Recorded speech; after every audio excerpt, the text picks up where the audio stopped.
Adventures of the Saint, starring Vincent Price. The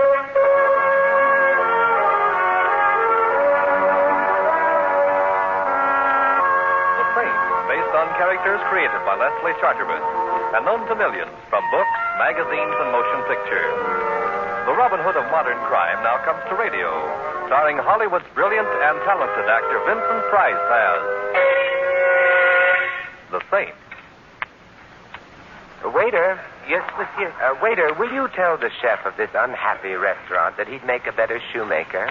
Monsieur, shoemaker? Look at this miserable concoction. It's called a salad. But, monsieur... Don't but me. But, monsieur, I have something to tell you. Yes?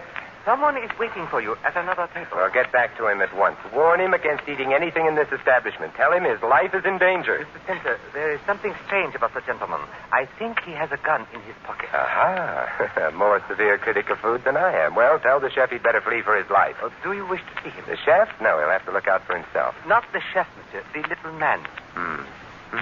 He is little, isn't he? Yes, sir, but... Desperate air about it. Well, I'll go see him.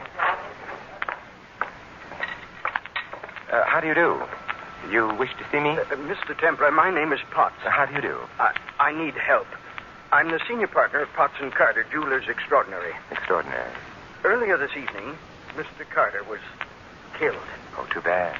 Mr. Templar, it wasn't an accident. Oh? He was murdered. Oh, I see. And the police are picking you for Queen of the May. And you want me to prove you didn't murder Carter? Oh, no, Mr. Templar. No? No. I want you to prove I did.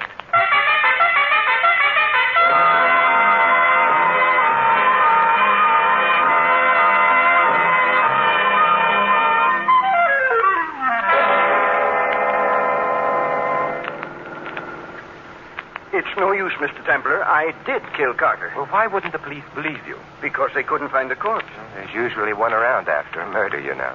Somebody stole this one. Stealing corpses is a rather restricted profession. Where did you kill your partner? In our establishment on Wilshire Boulevard. Well, that's a nice place for it. When? Earlier this evening. And then you phoned the police from the shop? No, I couldn't bear the sight of Carter's body. I walked over to a nearby hotel and made my call from there. And then? I returned to the shop. I didn't go into the back. Where the shooting had taken place? Yes. I waited for the police. They arrived. I told them what had happened and led them into the back. But when you got there, the cupboard was bare. Yes, Mr. Templar. No one had heard the shot? No, you see, it's a business neighborhood. It was evening. That's understandable. May I ask you a question, Mr. Potts? Of course. Are you tired of living? Right. Oh, you mean, why am I so anxious to have the police believe me? Yes. Because I shot Carter in self-defense.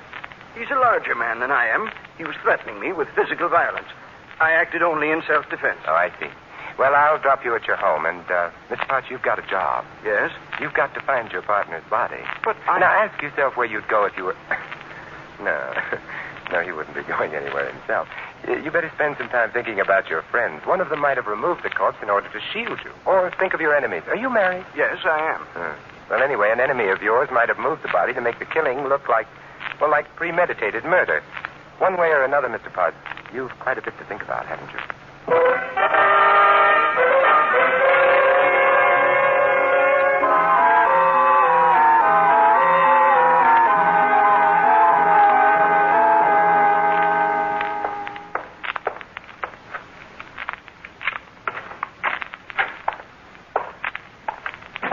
Mr. Templar? Well, my living room furniture is sprouting. Or are you, I'm Carter. Carter. Carter? Yes, Of Potts and Carter? of Potts and Carter. One of us is in a bad way. Either you're dead or I'm crazy. I can assure you I'm not dead. Oh, very well. I'll see a psychiatrist in the morning. Tonight I'm sleepy. What did Potts want with you? Well, you've been haunting me, haven't you? I've been following Potts. What did he want? Oh, nothing really. He merely wanted to assure me that he'd killed you. He what? Killed you, shot you to amplify an already unbelievable remark. He said that? He must be insane. Well, eccentric, anyway. Mr. Carter, the situation is rather bizarre. A man confesses to a murder. The police do not believe him. He comes to me and asks me to prove him a murderer. I leave him and find myself confronting the man he claims to have murdered. It doesn't make sense. No, perhaps it's not intended to. What do you mean? I suggest you go to the police, identify yourself to them, and ask complete protection for yourself. I don't need any protection. Potts wouldn't harm a fly. Yeah, but you're not a fly. My dear fellow, the possibility of Potts really doing me harm is something I can't take seriously. Why not go to the police anyway? I couldn't without exposing Potts to ridicule and... Your solicitude for your partner is rather touching, especially since he accused you of being a thief, of stealing from the firm, to be precise. He said that? Yes. Then I have something to think about. You've something to fear. Nonsense. No. No, a man has already confessed to your murder, and you're still alive. His confession may have been moonstruck madness, or it may have been prophecy. Good night, Mr. Carlin.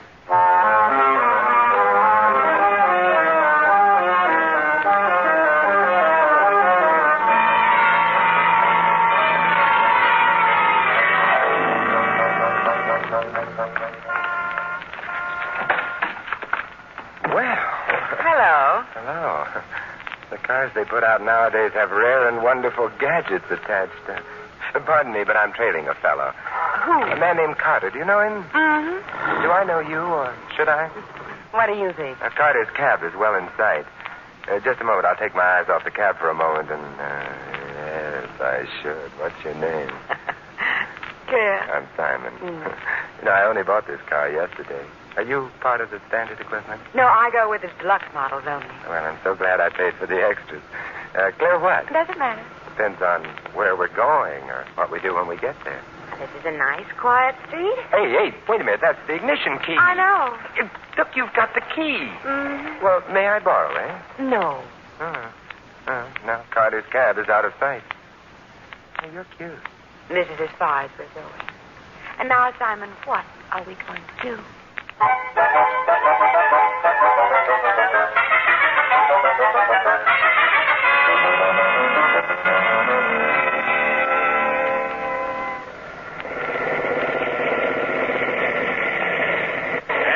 I beg your pardon. Oh, hello, officer. Now, this may be a residential neighborhood, but... Is it? It is. But that doesn't mean you should play house here. Well, we weren't exactly playing house, officer. I was trying to persuade the lady to return my ignition key to me. Is that a fact? Lady, give him back his ignition key. All right, officer. Here you are, Simon. Well, thank you. Now, you take that ignition key and stick it in the lock. Uh-huh.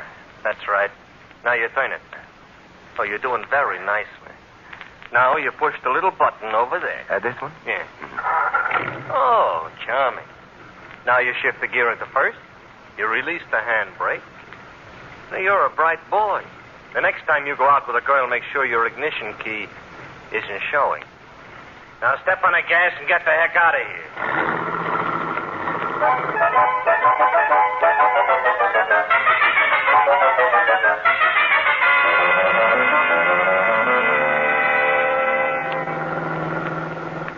Simon, are you angry with me? For delaying me? Not especially. Where are you taking me? To a jewelry store. Oh, you really shouldn't. You don't know me well enough. Which jewelry store, Simon? Potts and Carter. You know the place? I should. My husband owns half of it. Oh. Potts or Carter? Pot. They must have a nice assortment of stones. What makes you think so? Potts doesn't bat in your league, baby. Not in his own merit. Well, I'm not so sure that's a compliment. Brood about it, huh? Because, he was arrived. Hey, there's a light in the back. Are you coming with me? No. Oh, why not? You think your hubby might be there? I'm brooding. All right. Just don't hatch anything.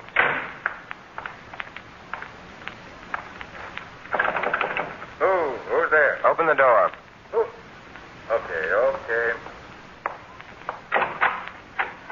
Templar. Now, how right you are, Mr. Carter. What do you want? Let's go inside. I said inside. Well, come in. But I know. You weren't expecting company. The house is a mess. what made you think I'd be I here? wasn't sure, but it was a possibility, so I came. Now that you're here, I'd like to take a look in that back room where the light is, where the light... and I rather suspect the vault. Templar, I don't have to stand for this. No, but I've got a feeling you're going to. Let's get on with it, shall we? I was checking stock. Well, let's both check. Wait a minute. You mightn't understand. Give me a chance to first, huh? I don't want you to come in Keep here. walking. All right. But Well, you idiot, if you think that by putting the lights out you... Hey, Carter! Simon! Claire, I heard the shots. I came up to Simon. Where? The light switch is near the back door. I got it. All quiet now. Simon, at your feet. Lying half across the doorway, Mr. Carter. His eyes are open. Simon, they're open. Dead. There's blood leaking out from under him. Let's take a look at the back room. Uh-huh.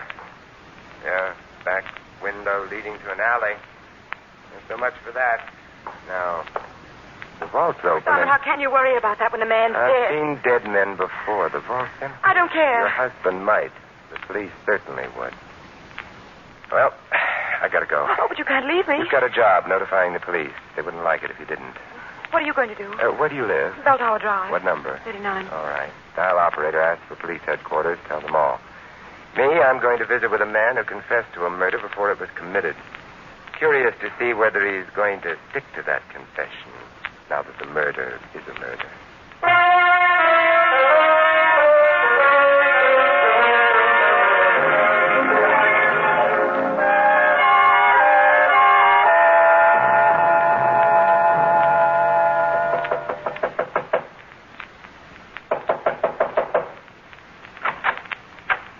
Yes? I want to see Mr. Potts.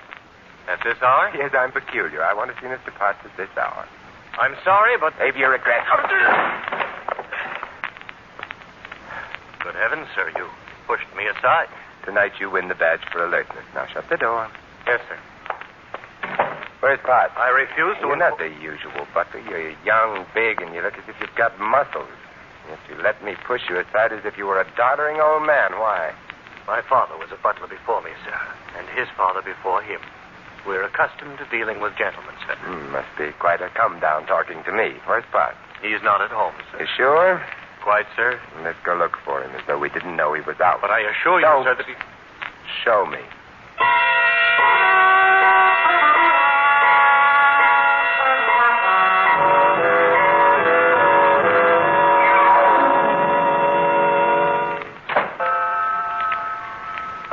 Well, he's not in the house. No, sir. Don't look so smug. Mrs. Potts isn't in the house either. You knew that, sir, before you looked. Tell me, how does she feel about her husband? I beg your pardon. All right. You've given me the proper outraged response. What's your name? Anderson, sir. Anderson, make a speech. Sure. Well, my father And was... his father before him. And I'll bet you they all knew exactly what cooked with the master and mistress. So do you. What cook? Well, Mr. Potts is a very fine man. Mrs. Potts is a Very fine woman, and you take the high road, and I'll take the low road. Hey, company's coming. I will take the low road. Butler, who am I? I don't know, sir. Good. Then tell the police all about me when they arrive. And they'll be here soon. It'll give them something to think about besides Mrs. Potts. And, Anderson, Yes, sir? you think about something besides Mrs. Potts, too. Something like murder,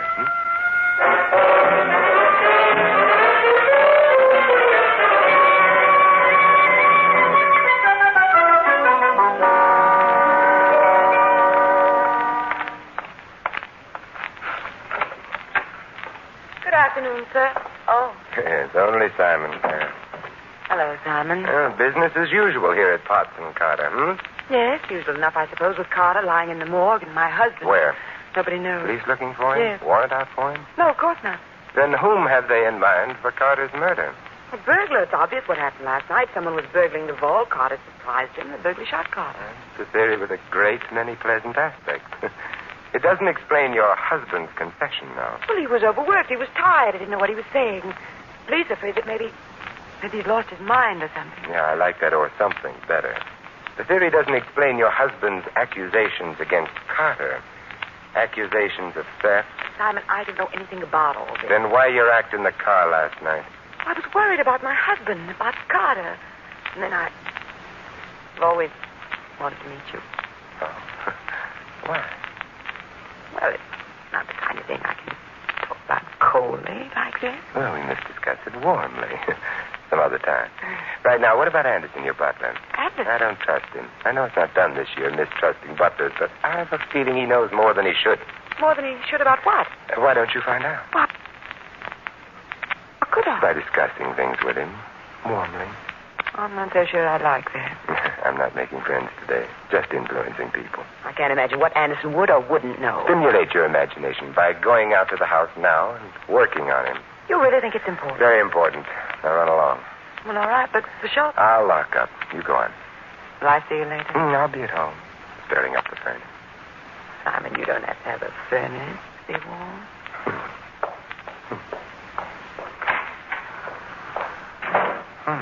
Well, first the back door.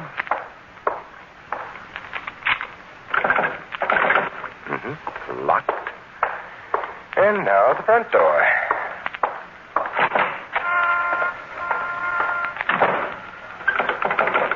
Locked. Now? Hey. Yes? Hey, pal. Yes?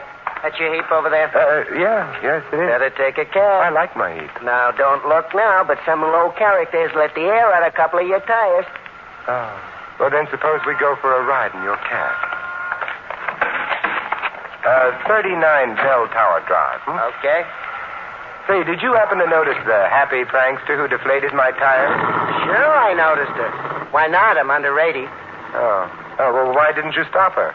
Mister, I'm a married man. That means I'm cautious. For all I knew, maybe you're the kind of fella likes a girl to deflate his tires for him. It depends on the circumstances, Cabby. Not so early in the morning. Okay. Next time I'll know you don't like a girl to deflate your tires for you in the morning. You don't think it's fun. No, I think it's murder.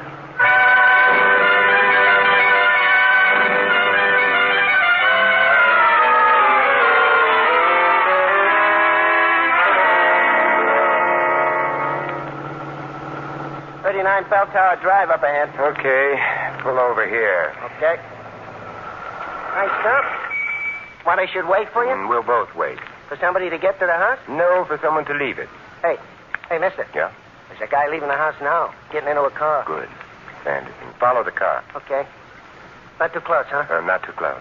There he goes. Well, we go too. Hope he ain't going on no long trip. I ain't got too much gas in the tank. He's going on a very long trip, and yet I don't think he's going far. Huh? Space is relative, Cabby. Remember what Hamlet said? Well, I wasn't around at the time. I could be bounded by a nutshell, yet count myself king of infinite space. Oh, yeah, I remember it now. Were it not that I have bad dreams. Nice guy, Hamlet. I wonder, does Anderson have bad dreams?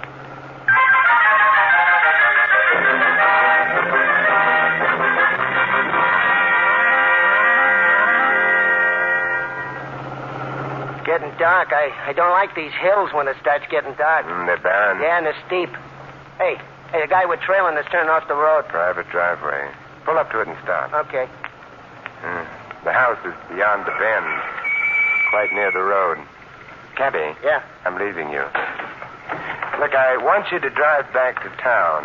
The instant you hit a place with a phone, call the police. Yeah, and tell him what? To warm a cell for a murderer. They can pick the murderer up here. Okay, pal. But don't do nothing rash.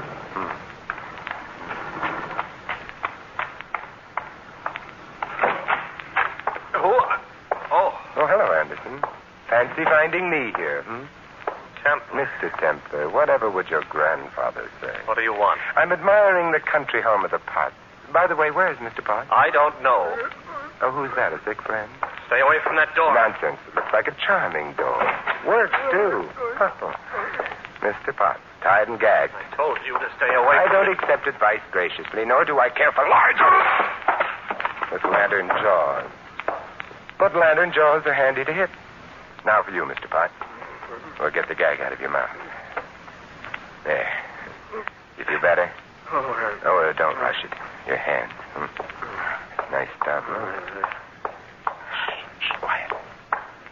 Look out behind you. Oh, hello, Claire. Hello. So glad you dropped in. You are? Yes. Remember I warned you about your butler? It was he who brought your husband here, tied him up, etc. That's interesting.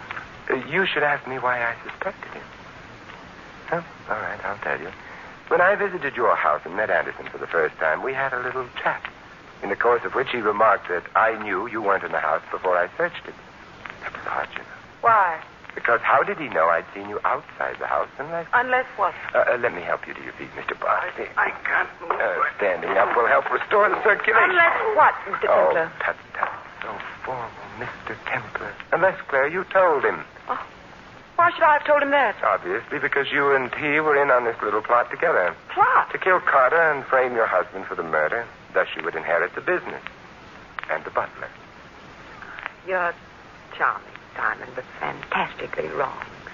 You're implying Anderson killed Carter. No. He'll go to the gas chamber as accessory. To whom? To you. Silly. Carter was shot from the back room. I was out front with you. You were at the front door, that's true. Carter was shot as he was going into the back room. His back, therefore, was to us. And yet, if you remember, he was shot in the back. Afterwards, we remarked how he lay face upward with the blood coming out from underneath him. You aren't a fool, are you? Oh, dear. I was wondering how long it would be before you produced the pistol. Mr. Potts, can you stand alone? I can't. I'm falling. Oh, then fall in your wife's direction. Well, Mrs. Potts, your gun, if you please. Thank you. Well, that's a good deal better. The police will be here shortly, and that will be that. Oh, relax, Mr. Potts. You've fallen to rise again, but your wife, I'm afraid, has deflated her last tire.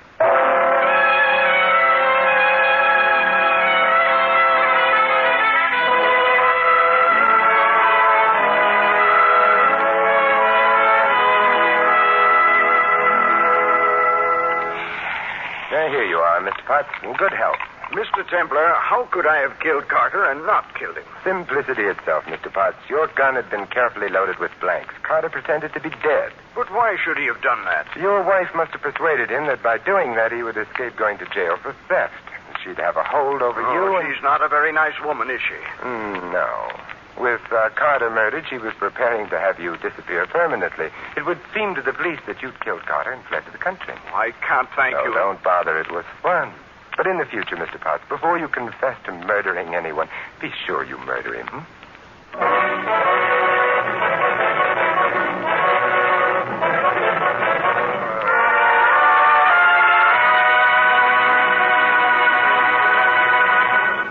Listening to another adventure of the Saint, the Robin Hood of modern crime. And now here is our star, Vincent Price. Ladies and gentlemen, freedom is everybody's job. The Bill of Rights established our freedom and protects it. But freedom demands that each of us carry out our duties as a citizen. To vote in an informed way so that the best man is placed in public office, to serve on juries, to take an active interest in public issues. Remember, by making our form of government work better here, we strengthen democracy everywhere. This is Vincent Price inviting you to join us again next week at the same time for another exciting adventure of the Saint. Good night.